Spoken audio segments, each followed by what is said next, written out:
behind.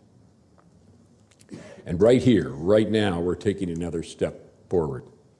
Today, I'm announcing the Department of Defense is partnering with Advanced Functional Fabrics of America, which Rafe has already described, a competitively selected consortium of 89 companies, universities, nonprofits, research organizations, and startup incubators across the country to establish a new manufacturing innovation institute focused on revolutionary fibers and textiles. And this is a pioneering field, combining fibers and yarns with things like flexible integrated circuits, LEDs, solar cells, electronic sensors, and other capabilities to create fabrics and cloths that can see, hear, sense, communicate, store energy, regulate temperature, monitor health, change color, much more. The Defense Department is making a $75 million investment, which has already been matched more than 3 times over, with more than $240 million in contributions from our public and private sector partners. And like the 7 other manufacturing innovation institutes established by the President over the last 4 years, 5 of which DoD has helped lead, I should mention, in the areas of 3D printing, lightweight metals, integrated photonics, digital manufacturing design, and flexible hybrid electronics.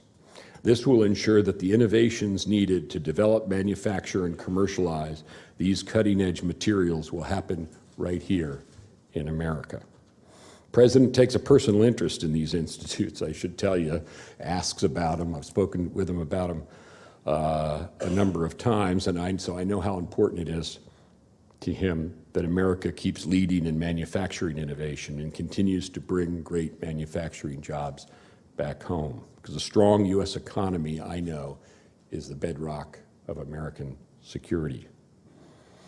With a range of innovators involved in technical textiles here in New England and the greater Northeast, including companies like Bose and New Balance and DuPont and others, this institute will be headquartered here at MIT. And it will be strengthened by a robust network of research partners and manufacturers all across the country, from Oregon to Ohio to South Carolina to Georgia to Pennsylvania.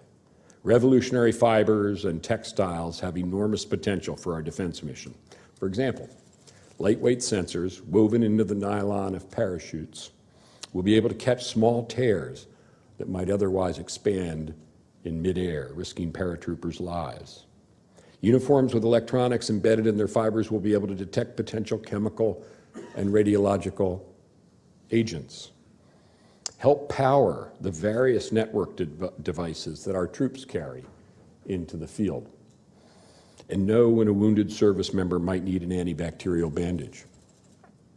And with tents whose very fabrics can generate and store their own power and even regulate the temperature inside, we'll be able to reduce fuel consumption on the battlefield, which is critically important when you consider, and I remember this very well, that in the middle of the war in Afghanistan, some years ago, 4 or 5 years or so ago, the Army would lose an average of 2 soldiers for every 50 fuel supply convoys.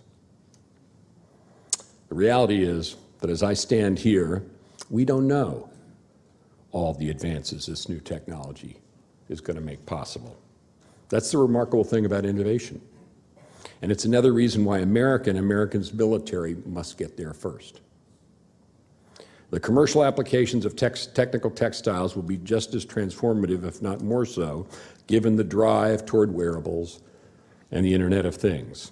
For example, running shoes, as lightweight as socks, will be able to sense impact load for every step, so athletes can better understand their physiological condition. New fibers will strengthen walls and floors in buildings and other structures, reducing construction costs, while also providing improved protection from the elements. First responders will benefit from firefighting gear that's not much heavier than that which exists today, if at all, but yet is vastly more protective against even the hottest of flames.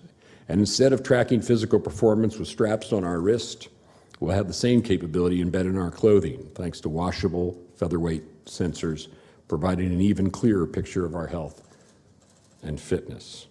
This is an exciting time. It reminds me of the collaboration between companies, universities, and government that built the internet and GPS, and before that, communication satellites and the jet engine.